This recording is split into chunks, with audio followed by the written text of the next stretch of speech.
My name is Daniel Volpe. I'm a computer science student at UCF, and I'm the project manager of Adiona. Hello, my name is Dylan Burns, and I am a computer science senior at UCF. My name is Jacob Sage, and I'm a computer science major, and my role in this project is computer vision. Good morning. My name is Alexander Davis, and I am the resident mechanical engineer on the Adiona project. Hello, my name is Lauren, and I was responsible for motors, electronics, controls engineering, and our website. Hi, my name is Charles McCampbell Hill, and I've essentially been working on the software aspect of this project. I have been heavily involved in integrating Nav2 into our robot so it can autonomously navigate. Our objectives were pretty clear when designing Adiona. We needed to design a rover that could withstand the launch of a rocket, parachuting back down after a 10,000-foot apogee. We needed to reach the ground, then open its canister and autonomously navigate back through the desert for a range of about a mile, back to the launch site, and all the while it needed to provide live video footage.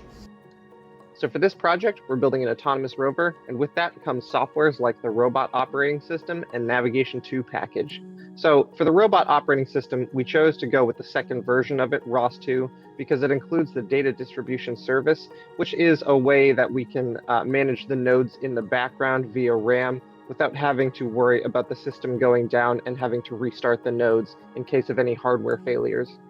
The way that ROS is built is a publisher-subscriber system, where we have a publisher publishing messages to a topic and a subscriber subscribing to those messages via the topic.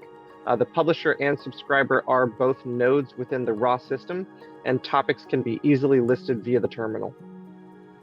For this project, we're also using the Navigation 2 package. This is because it allows us to use the SLAM technology, simultaneous localization and mapping, to seamlessly map our environment and decide where we are within that environment. Along with this, we are using GPS to decide where we are and where we need to go.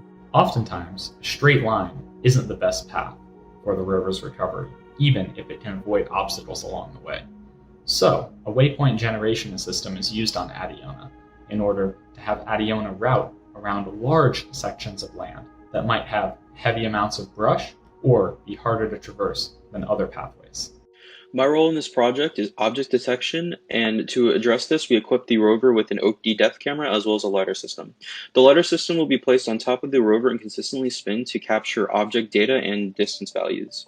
The OAK-D camera has a stereo camera on either side of it for calculating the depth and distance for any pixel that we desire in the input image, as well as a 4K camera that is in the center to efficiently detect objects using neural networks.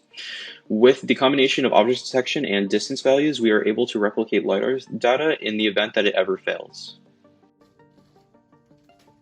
Hi. So this is essentially how our software is going to work. This is a flow chart indicating which part is going to be connected to which. So initially we begin with IMU and odometry. So IMU data will be initially captured using the IMU within the OAK-D camera.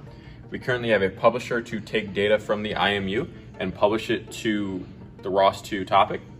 And then odometry will be captured from the wheel encoder within the motor, which will then be passed to the robot localization package, which will use an extended Kalman filter to blend both the IMU and the odometry data together, which will be published to a topic that will be combined into the transform data, which will tell us where our wheels are and where we are, the odometry filtered data, which will tell us how far we're moving, and the map data, which will be gathered using the 360 2D LiDAR unit that we have on board. And all of this information will be passed to Nav2, which takes all the data and uses a planner and a controller to devise a path using our given movement method that will give us velocity commands. And then once we have these velocity commands, we need to then decompose them into a velocity command itself for forward and backwards and a steering angle, which will then be given to our robot, which will then turn the wheels a certain angle and move us in the right direction. Now, because of the planner we have, it will take into account the fact that our robot has a servo for steering and just forward and backwards velocity commands. So once we decompose them, we'll be able to move efficiently and in a quick manner. Given the current state of the world, we've had to use a lot of online methods to connect with each other. This includes Discord, which is a house for our public communications where we have multiple channels for software, hardware, meetings, and other objectives for the rover. We're also using Zoom and Teams to connect with our other teammates and to have calls with our coordinator and supervisor, Dr. Sotatoro. He is helping us greatly by giving us input on how we should approach these tasks incrementally and help us complete our Gantt chart. And we are also splitting into hardware and software teams, as previously mentioned, so that the software team can tackle the simulation of the rover, while the hardware team can build the physical unit, which will later be integrated with the software that was previously simulated. When testing Adiona, we wanted to keep each system separate to make sure it worked properly. So we tested the OAK-D camera separately from the software and the hardware of the rover. We also tested the robotics operating system running both without and with all of its sensors before integrating it onto the rover chassis. And we designed the chassis, suspension, and drivetrain designs all apart from the software, so that when it was time to integrate everything, we knew each one of the parts would work successfully on its own. Then, when it came time to integrate, we used a tiered system, starting first with concrete, then grass, and finally sand, so that if the grains of sand damaged the motors or the LiDAR system, we would have footage and data from our testing that was conducted on concrete. Now, no big project like this comes without its challenges. Some of the challenges that we faced were budget. You see, we were initially told that we would have less than $2,000 to spend, so we decided that our feasible amount would be $1,000 to cap ourselves at. This tended to be a little bit of an overshoot, and we ran out of money for procurements before we thought we would, so there were some drastic changes to the hardware, but the hardware team has been great and has accommodated to those issues accordingly. But to overcome this, our hardware team has done a great job of CADing up designs in their 3D software and 3D printing at home, and relentlessly producing many different iterations and versions of the rover. One of our main design challenges on the mechanical side was part procurement. We budgeted our original rover design to about $700, and after we had spent about $400 this semester, we were informed that we were out of budget. We had not gotten any of our significant drive components, especially the motors, yet. So we petitioned to get at least two. They approved our petition, and when we went to pick up our parts this week, we found out we only had one, and the one that they gave us was broken.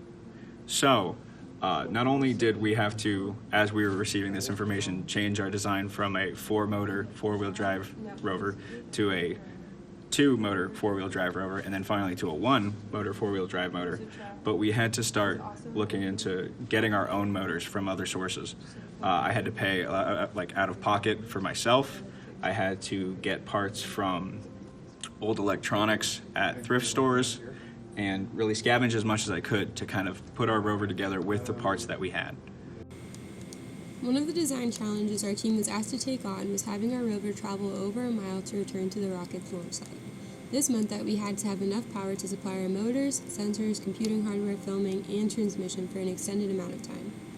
To do this, we needed to maximize our electrical efficiency and our usability for our software team, while minimizing our gearing to decrease resistance. We're overcoming these obstacles by using a brushless motor with an advanced motor controller called an O-drive. Brushless motors are 50% more efficient than brushed. The motor's kV rating describes its RPM per volt, and since we need our rover to move slow enough for the software to process its environment, we chose a motor with a lower kV rating at 1900. Although this is still somewhat high, the advanced control systems on our EOC gives us the ability to have precise control over our current input, velocity, and positioning. We just need to be careful in configuring our gains to ensure we don't accidentally send more RPM than we'd like during our PID loop. It also uses regenerative braking, sending excess power back into our battery instead of it dissipating as heat. We were motivated to see this project through to completion, despite all of the struggles we had to endure, because we hadn't created anything like this before. We were using our degrees, but we were also learning so much, and the whole team had a strong desire to see that vision actualized as a rover on the ground. With regards to broader impacts relating to this project, a rover that can autonomously navigate from one point to another certainly has applications in the space industry. With the billionaire space race fully in effect, planetary exploration will soon become much more frequent than it is today.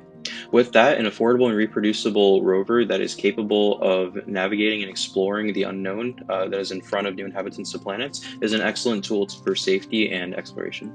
I'm sure each team member has their own reasoning for why they would want to work on an autonomous rover, but the motivation personally is that as a computer science major, we do not get to work with hardware often, and thus I jumped at the opportunity to learn a new skill. Along with this, the autonomous vehicle is a growing industry, and learning object detection personally was a very valuable skill that I can apply to more than just one area of my career.